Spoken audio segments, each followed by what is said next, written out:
Evening. So my name's Robin Hester. I teach philosophy at Esher College, and my colleague who's trying to make himself work is Andrew Marsh, who's lead teacher of classical civilization. So I just want to start off by saying, although these two subjects are together in this session, they're not the same A level. So that's what I was trying to do when I was putting together this slide, sort of delineating classics A level from philosophy A level.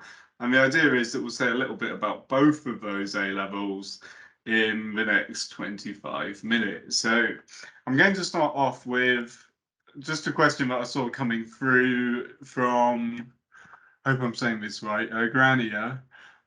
Can you tell us a little bit more about the syllabus for philosophy and what will be covered? So this is, I think, a really good place to start in terms of a session like this. I would say that philosophy, the curriculum is quite diverse, and that reflects the fact that philosophy as a discipline is quite diverse as well. It's split over the 2 years into 4 modules. In the first year, you study epistemology, which is philosophy to do with knowledge and how to define knowledge and whether we're born with any knowledge and how we justify beliefs which are, I guess, often unquestioned by us, but actually maybe quite difficult to justify in everyday experience. So, for example, you, I would imagine, think that I exist right now.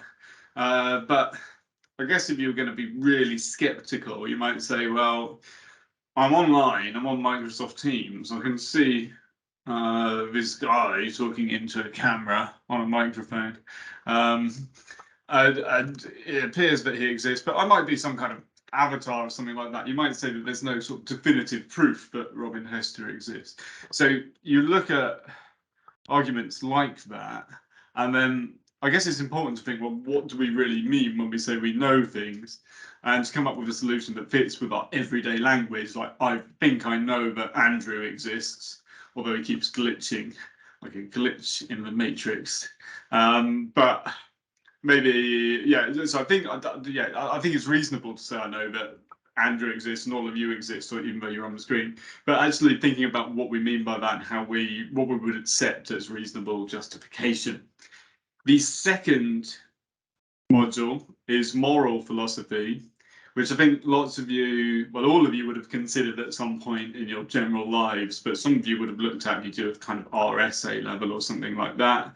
Again, it's quite broad ranging, but I would say that you consider not just applied moral issues, and I think often at GCSE it's like, oh, you look at the ethics to do with abortion or euthanasia or something like that, but it's more looking to do with, I guess, broader questions like whether my moral beliefs are subjective, whether they're kind of really just based on opinion, or whether they relate to matters of fact. So if I take the example, I'll take the example of euthanasia. I think there's legitimate arguments either for or against assisted dying, although it's illegal in the UK right now. So I guess it would be reasonable-ish to say that it would be is kind of difference of opinion if you take a different view from the person sitting next to you. But if I say, okay, well, somebody who likes sort of casually murdering and torturing children, I want to say, well, I'm not into that. And I want to say that actually somebody who was into murdering and torturing children would be objectively wrong. So whether moral statements are a matter of fact or opinion is quite central to moral philosophy that we do in the first year. Sorry, I'm going on a bit. I know, please keep the questions coming in the chat if you've got anything else. In the second year, you look at philosophy of mind, which is whether there is a non-physical soul or whether our minds are our brains, and also philosophy of religion, where you look at, again, it's arguments for and against God, but also looking at what the idea of God means. So I would say for the philosophy syllabus, although it's a diverse range of topics, the one thing that every topic has in common is you look at questions that maybe don't have definitive answers, but where you can have a reasoned debate and you can really get into some quite in-depth reasoned arguments. And this is why philosophy A level is very good for a degree in law, say, because although we don't look specifically at the law in philosophy A level, what you would be doing if you did a law degree is you would be analysing arguments and analysing evidence and sort of trying to pick it apart and stuff like that. So I think one of the questions I was expecting potentially in this session was, you know, what can you do with a philosophy degree? And I think it's true for any humanities A level, but if you enjoy them and you go and do a degree in them, it's going to open graduate opportunities, because the skills that you develop when you're doing the humanities courses are applicable to sort of graduate jobs. So like I've said, law, but also something like management consultancy, journalism. We've had lots of students who've gone to do those sorts of things. So it's not that a philosophy degree is useless and you just kind of enjoy it, but there's no way you can go with it. I think quite the opposite, in fact, actually. The fact that you're focusing on picking apart arguments is really useful for all kinds of graduate jobs. So I would like, hang on, look, I don't have any questions or more questions so far, so I'll just keep going for now. I will say a little bit about classics A level. Oh, here we go. What will we do in lessons and what we're expected to do outside of lessons?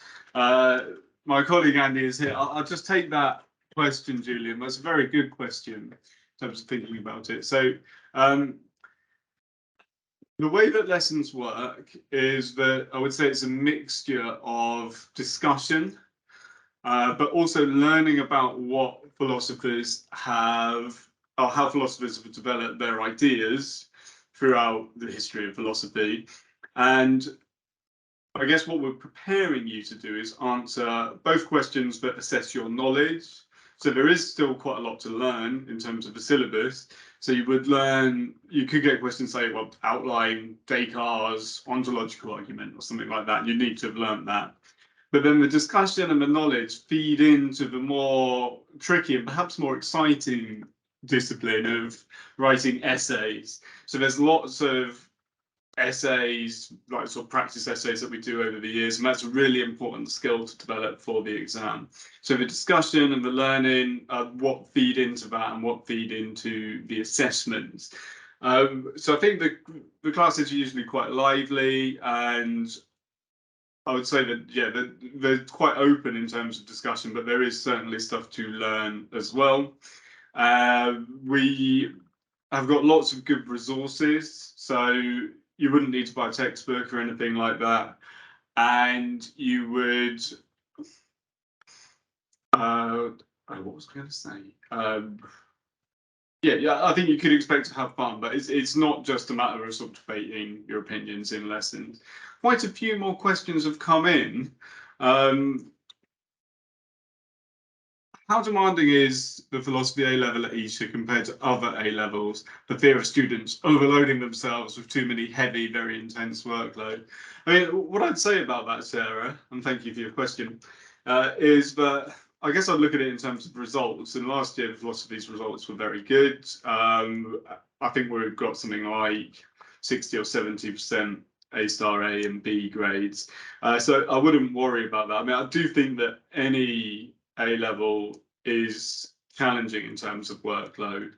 And one of the main things that you need to get used to, and I guess this relates to Julie's question as well, is routinely working out of lessons. So this could be homework tasks, but also I try to get my students to get into the habit of going over their notes outside of lessons, because there is quite a lot in the syllabus that you need to learn. And if you just do it once in one random lesson on a Tuesday morning, then I guess you get to the exam, you need to do a bit more than that to make sure that you've learned it.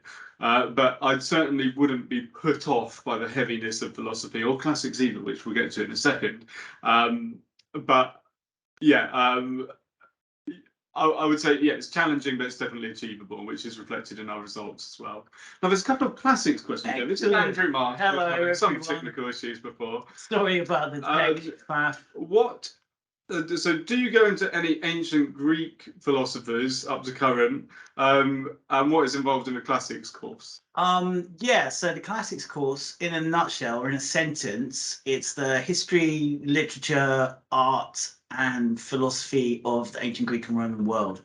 So that's it in a sentence. So if you like those types of areas of academic study and you've got an interest in ancient Greeks and Romans, it's a really good course for people who are kind of drawn to those areas.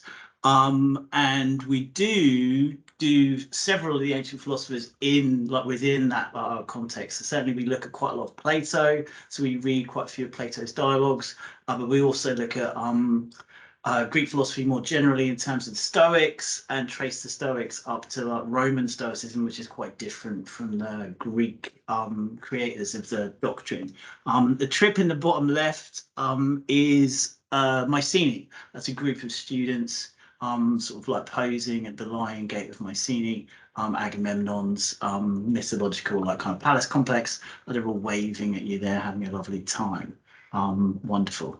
Sorry. Can you say a bit more about what that trip was and when it took place? Yeah, so the trip usually takes place at the last year, the last week of the first year of the course. So we studied Greek art in the first year, and we look at Homer's Odyssey in the first year. And then at the end, after the progress exams, we kind of jet off to Greece and sort of tour around Athens, Delphi, Olympia, a bit of the Peloponnese more generally.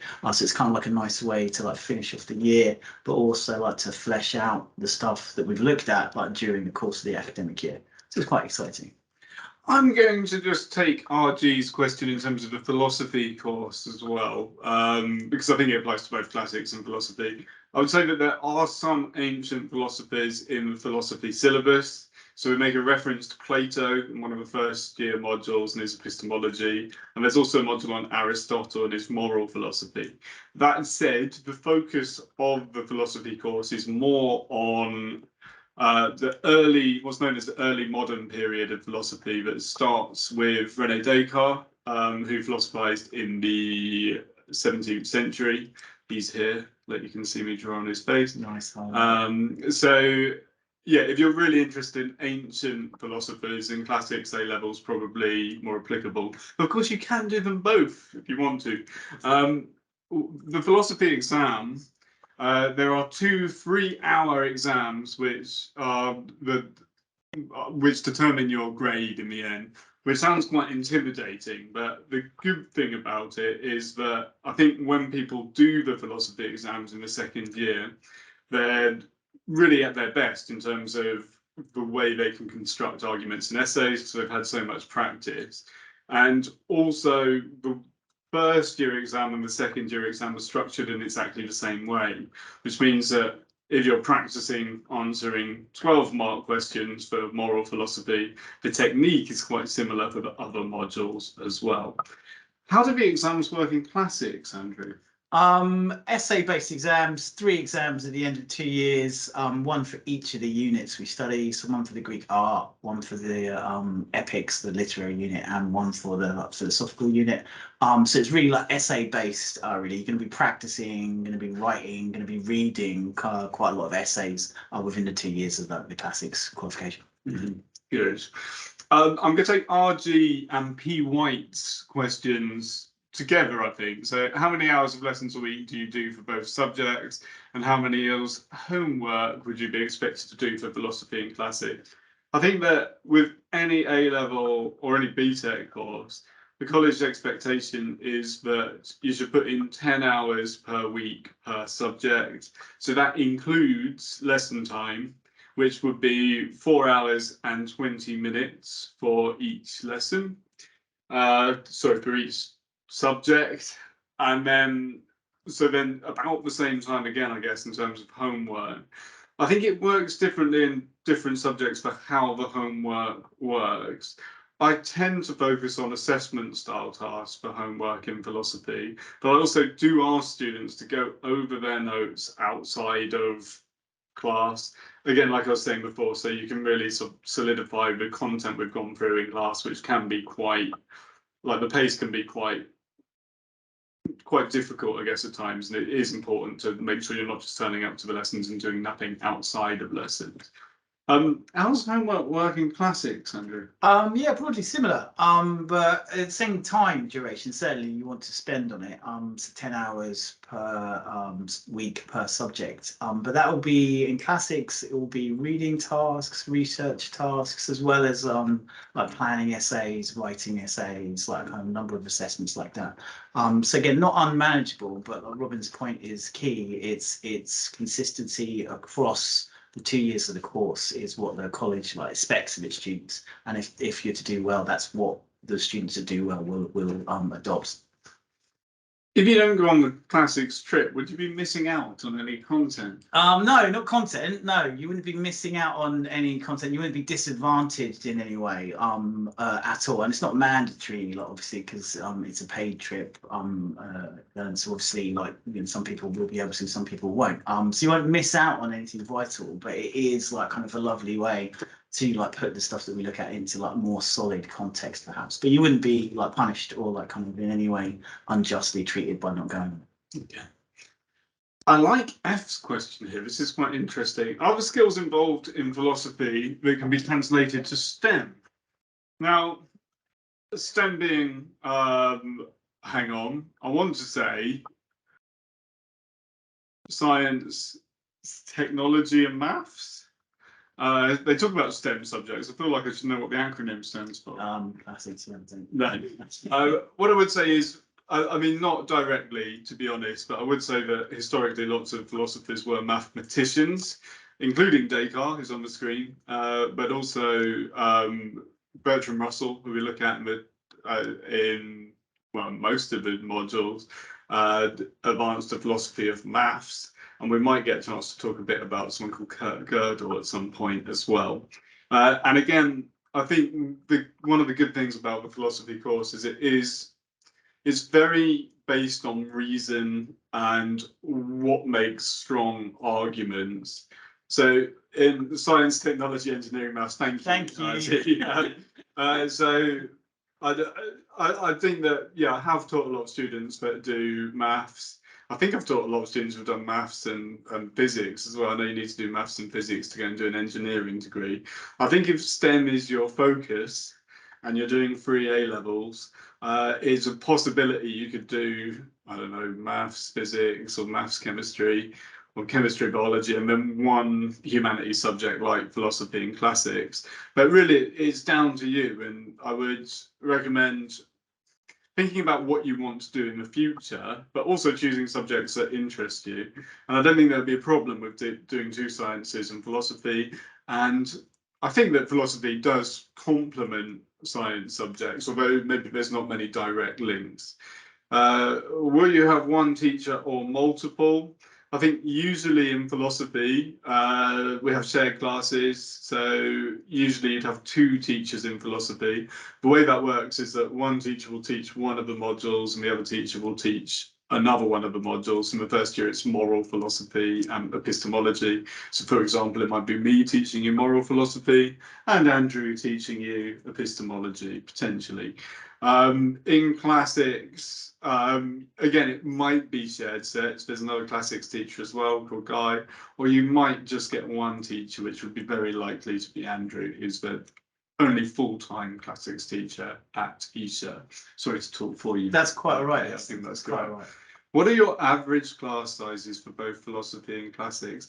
I don't know the pure stats. I mean, what I would say is that this year we've got 4 philosophy classes, first year classes, and I think, well, the college limit for any class is 22 students. I think the overall like average class size in college is about 18. So it's not like every class has got 22 students. So I think anywhere between sort of 16 and 22 is likely to be the case.